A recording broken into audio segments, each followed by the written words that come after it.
Another day of Latagaw with Tawong Latagaw. Tara, samahan niyo ako dito sa Carmen Vinapor, Agusan del Norte.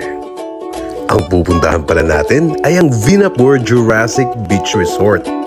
Dito sa Vinapor Jurassic Beach Resort ay ang daming dinosaur na mga statue, kaya nga siguro tinawag na Jurassic Beach Resort. Ang entrance fee pala dito, nung dumating kami, ay siningi lang kami ng 40 pesos per head. And since nung dumating kami ay hapon na, naisipan namin na dito na kami mag-overnight. And of course, they offer cottages and bedrooms na hindi masakit sa bulsa. Ang kinuha pala namin ay ang 8 persons or ang dormitory style, in which ang nabayaran lang namin sa room is only 3,200 pesos. At sa mga Birit King at Birit Queen pala, yan ang videoke room nila. Pwede kayong mag-rent dyan para mag-party at mag-videoke.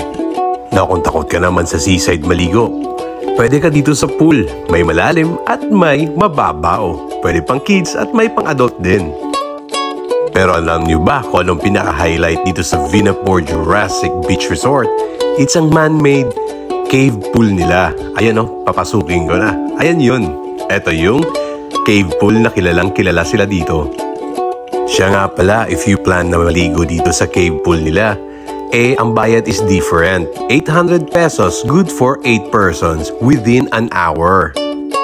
Para sa akin, goods na yung 800 pesos for 8 persons sa isang oras. Kasi ang cave pool naman nila ay napakaganda tingnan, lalo na sa mga picture kapag mag-take ka ng photos dyan.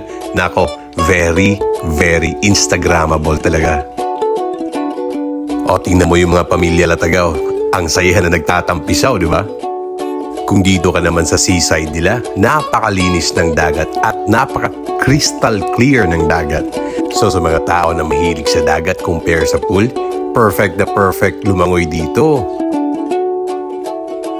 At saka yung nakikita ninyo na may mga asul na yero, yan po ang mga cottages at mga rooms nila na very affordable. O ito yung mga room rates nila Paki-screenshot na lang para magkaroon din kayo ng idea. This place is very quiet and peaceful, so maganda talaga siya for family bondings or team buildings. So kung bibisita kayo ng Agusan del Norte, huwag niyo kalimutang daanan ang Vinapor Jurassic Beach Resort. Mag-i-enjoy kayo dito, lalong-lalo na sa man-made cave pool nila. Hanggang sa susunod na Latagaw na naman, mga kalatagaw. Paalam!